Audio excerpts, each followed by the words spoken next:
Get your filthy hands off my briefcase. I don't pay $5,000 a night to have the help touching my things. The words rang through the marble-clad lobby, sharp and cutting like a blade. The deep, arrogant voice of a man in a tailored suit dripped with contempt, every syllable heavy with disdain. Nate Whitford froze, dressed in a faded gray janitor's uniform with a name tag that read Logan. He looked no different from any faceless employee lost in the opulent maze of the Whitford Grand Majestic. But inside, his blood boiled, not at the guest himself, but at the scene before him. Grace Coleman, a middle-aged black woman, had just bent to pick up the crocodile leather briefcase the man had dropped.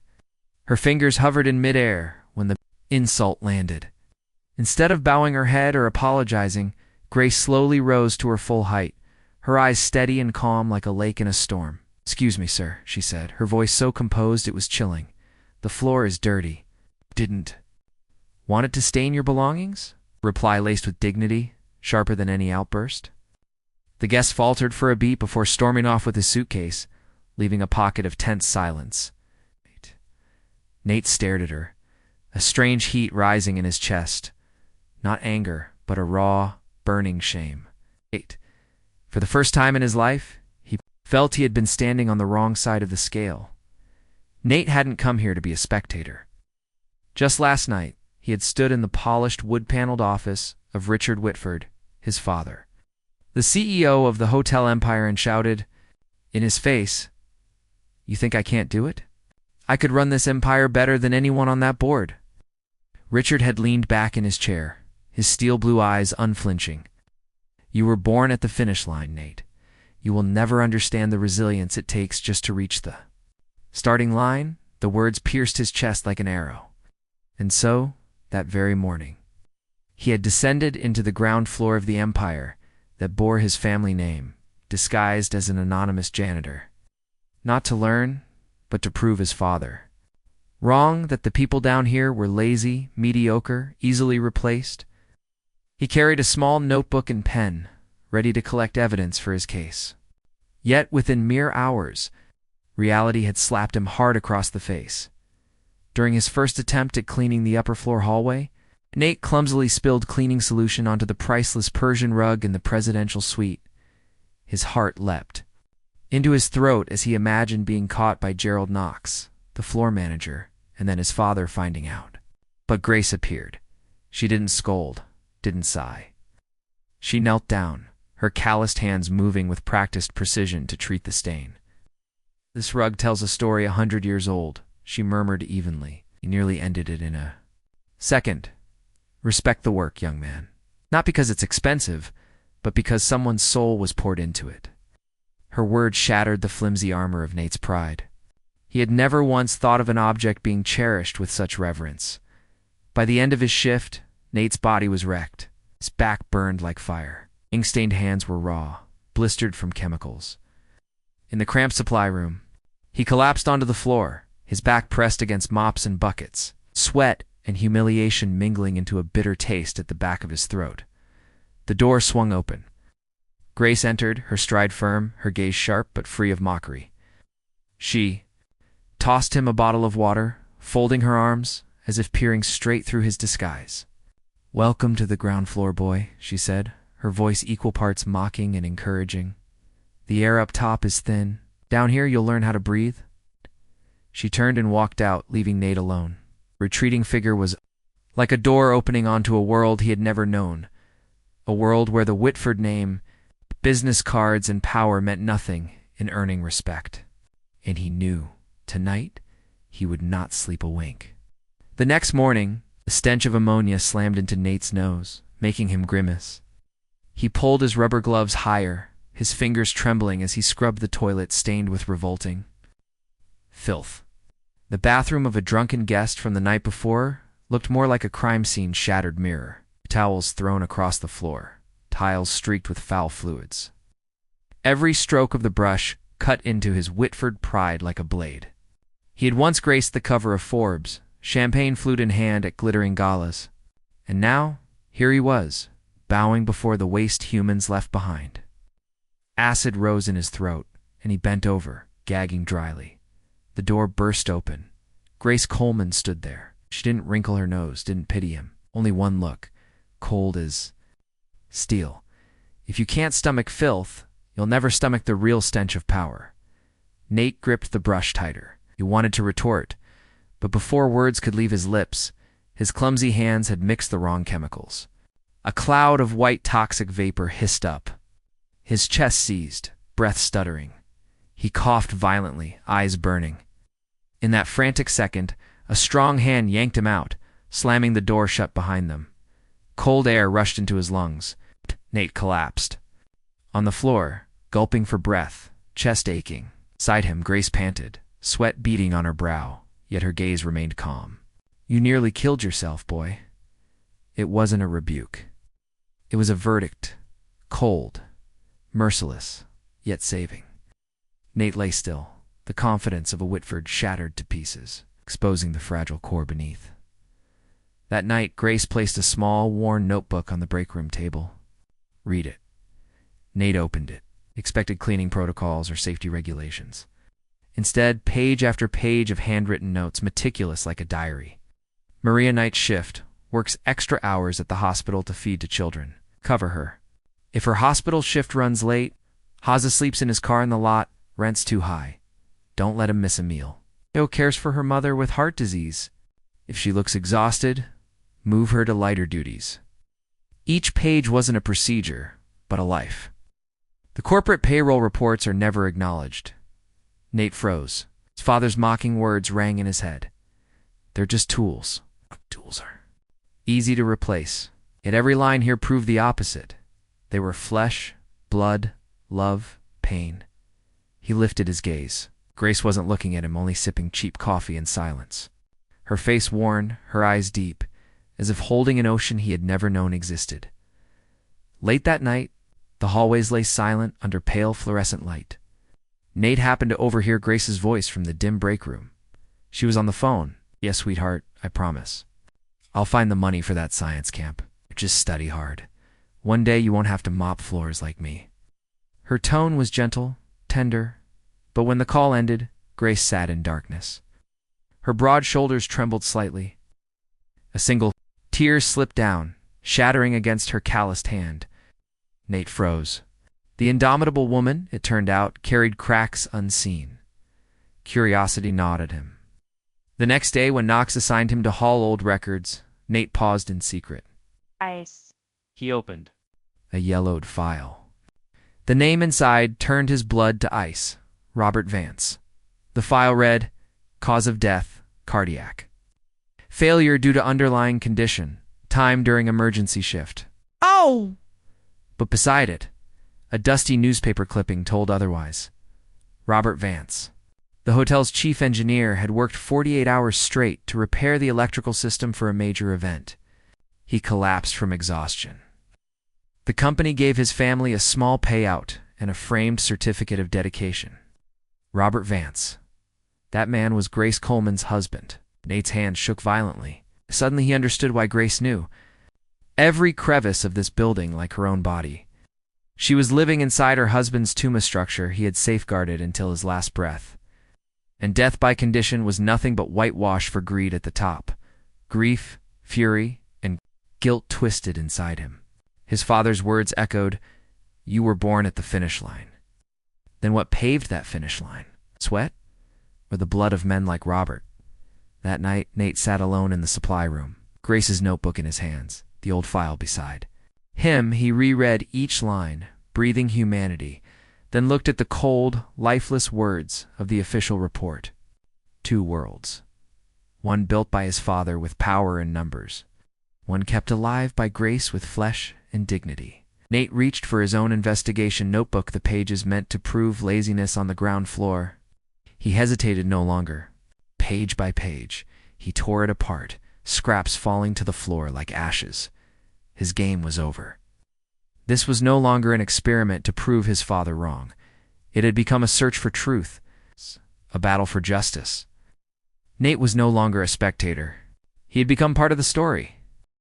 In the days that followed, Nate's hands grew calloused. Every blister, every cut etched itself into his skin like a lesson carved in flesh. But the greatest change was not in his body, was in his eyes.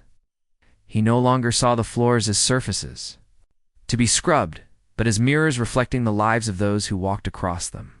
He began to understand. When he cleaned the kitchen corridor, he knew Maria would drag herself down it after a night shift at the hospital, so exhausted she might collapse anywhere. When he tidied the break room, he knew Jose would steal 5 minutes of sleep there before his next shift.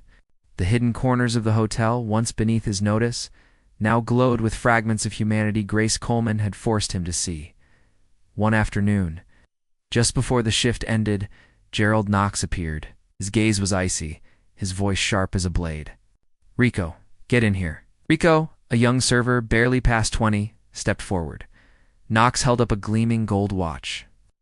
"This disappeared from Baron's suite this morning. You were on duty?" "Explain," Rico paled. I didn't take it, sir." "Don't lie. You're young. I get it. But theft here leaves no second chances. I could call the police right now." The words cut through the break room like a death sentence. All eyes turned toward Rico in fear. No one dared. Interfered. Knox's authority in this hotel was absolute. But then a voice rose, steady and unshaken. "Did you check the security cameras, Mr. Knox?" The room turned. Grace stood there, tall and lean, mop still in hand. She did not tremble, did not flinch. "Cameras? I don't need cameras. The evidence is enough," Knox snapped. Grace stepped forward. "What you have is prejudice. Where is the watch now?" Silence gripped the room.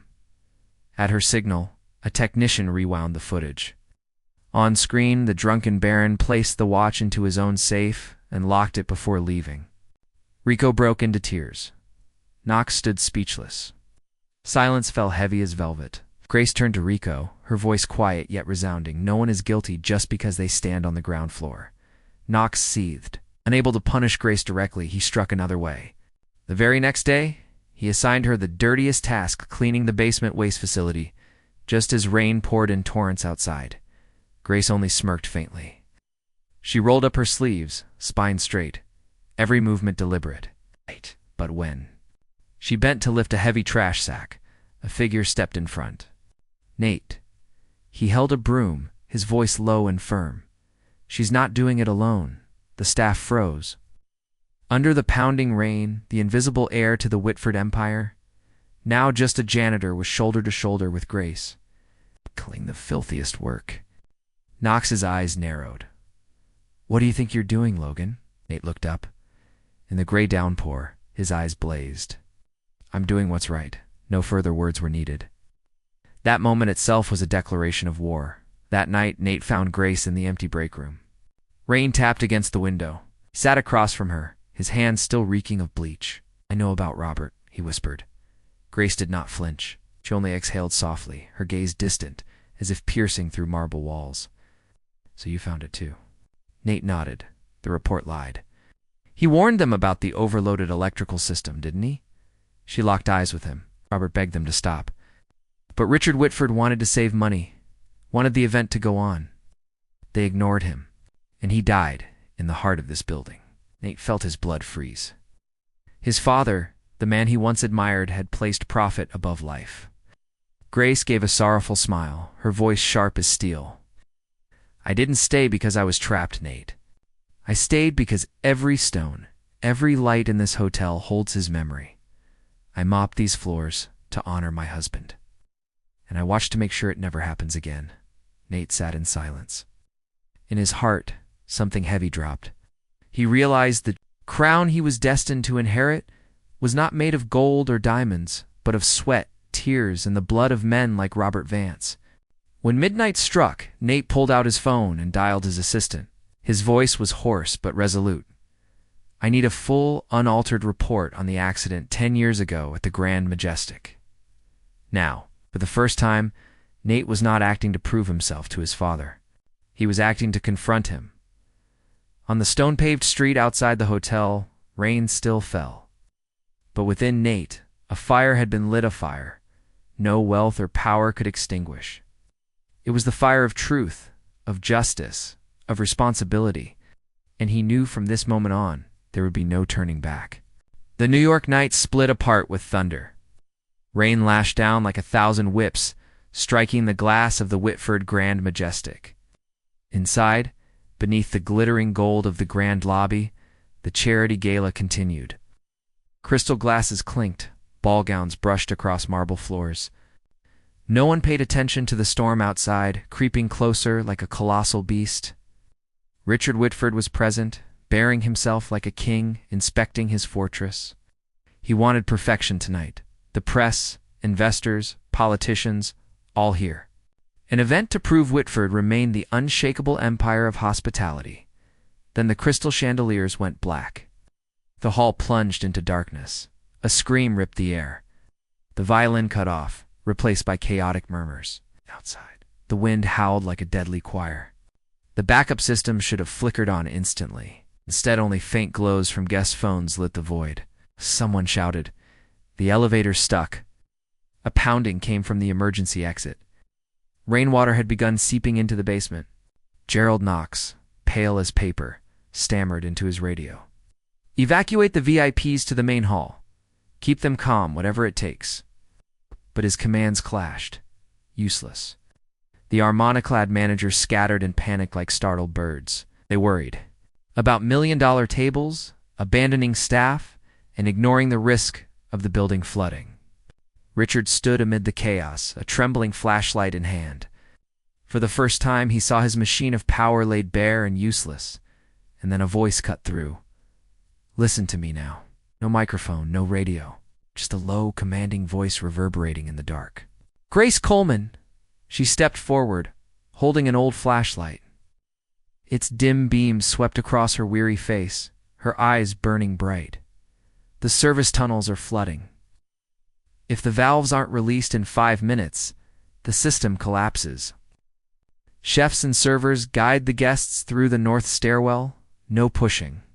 One by one, no hesitation, no fear, she commanded, as though her entire life had prepared her for this moment. Staff who had only known her hunched over a mop now obeyed her like a general. From waiters to technicians, all moved in unison as a rescue unit. They knew she was the soul of this building. Nate ran at her side, her right hand in the storm. Where's the main breaker? He yelled above the wind. East wing basement. Shut it before the water reaches. He dashed off, water rising to his knees, breath ragged between clenched teeth. In the choking dark, for the first time, he felt he was no longer an observer. He carried the empire on his shoulders. When they returned to the improvised command center, Richard Whitford was there. His flashlight caught the impossible, a janitor commanding the entire Grand Majestic, his son following her orders without question. What the hell is going on? Richard roared. Nate stood tall, drenched, voice hoarse but steady. Look around, father. When the lights went out, your managers panicked. The one holding this empire together was Her Grace Coleman. Her husband, Robert Vance, died keeping it alive for you 10 years ago. You've built this hotel, but she is its foundation. He shoved the water-stained file on Robert's death into Richard's hands. In the wavering beam, Richard's face drained of color. No longer the cold CEOs, just a man staring down the weight of buried sins. Through the roar of wind and rush of water, Grace's voice cut in. Release the valves. Kill the breaker. Move.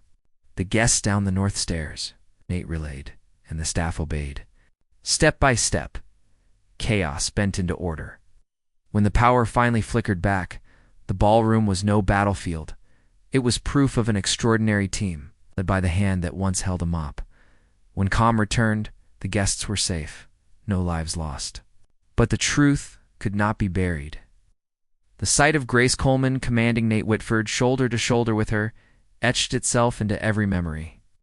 Richard stood silent in the main hall, the heavy file in his grip, his eyes fixed on Grace drenched. Wringing out a rag, her gaze steady yet blazing. And he knew his power had just been overturned. The storm outside still screamed. But inside the hotel, another storm had risen, the storm of truth. And when it passed, nothing would remain the same. The next morning, the Whitford Grand Majestic stood like a battle-worn soldier after war. Velvet drapes still damp from rain, Persian rugs blotched with mud, yet the building remained upright. More importantly, no one was harmed. That was not thanks to management, nor to massive insurance policies. It was thanks to the hands of the invisible the people the elite had ignored the night before. In the cramped staff dining hall below ground, Richard Whitford appeared. He didn't summon the board, nor step into a gilded conference room. He chose the only place where survival had been decided the night before.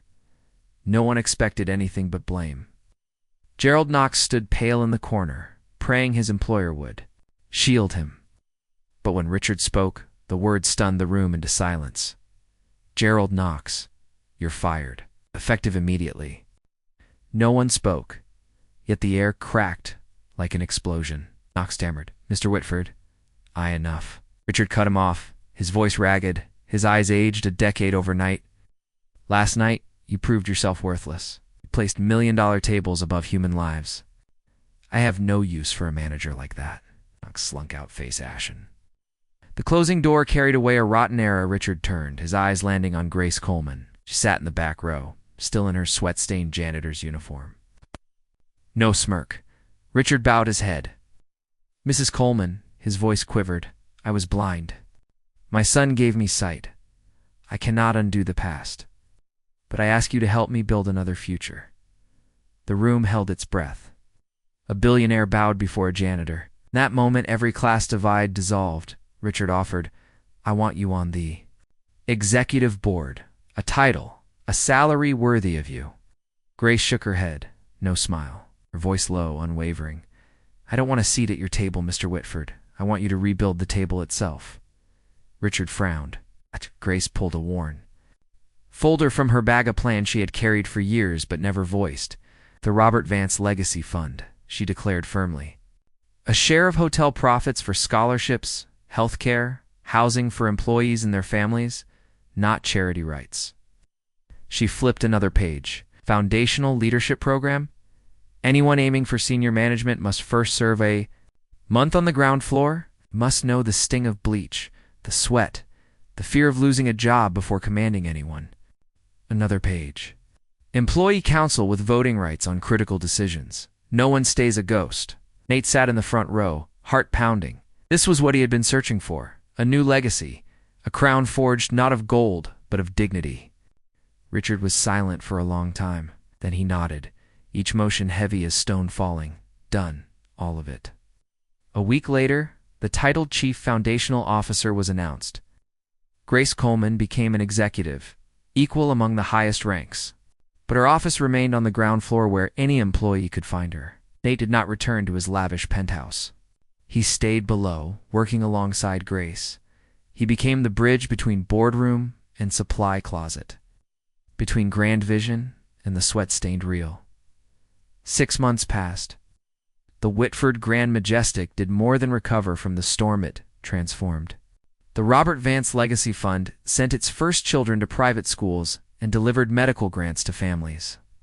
Investors didn't flee. They came in greater numbers, seeing an empire that retained people, not just profits. One morning, Nate walked through the great hall and paused. Grace stood with the new employees. She wasn't teaching them how to mop floors. She was teaching them the worth of work, self-respect, how every polished corner reflected not just light but human dignity. Beside her stood a boy of about 10, her grandson, in a crisp school uniform, eyes gleaming with pride. Grace looked up, meeting Nate's gaze. She smiled, a rare, unguarded smile. Nate nodded softly, checking on the foundation, Mrs. Coleman. Her eyes were stern, yet warm. "The foundation is strong, Nate. Now get back to work. We have an empire to rebuild the right way." This time, Nate smiled, turning away. His steps no longer hesitant, steady, resolute. Like the foundation he had chosen to stand upon, the story did not close with a fairy tale ending, but opened with a new beginning. A legacy built not of marble or crystal, but of courage, fairness, and human dignity. A silent promise resonated through every wall of the Grand Majestic. From now on, the Whitford Empire would not be built on blood, but on true foundations. And that is the story of how an arrogant heir discovered the truth in the darkness, and how a janitor once invisible became the very foundation of an empire. Nate Whitford learned that a crown is not forged from gold, but from sweat, tears, and human dignity. And Grace Coleman proved that sometimes it is the people on the lowest floor who hold the whole building upright. What about you? Have you ever met someone like Grace, those quiet souls who carry the greatest strength? Or do you think if you were in Nate's place, you would have the courage to stand against your own family? Share your thoughts in the comments, we'd love to hear your story. And if you believe that justice, courage, and kindness can transform an empire, don't forget to hit like and share this video to spread the message. Subscribe to Toch Story and turn on the notification bell so you won't miss the stories that touch the heart and awaken faith in justice, in humanity. Because sometimes, with just a solid foundation, we can rebuild the world, this time the right way.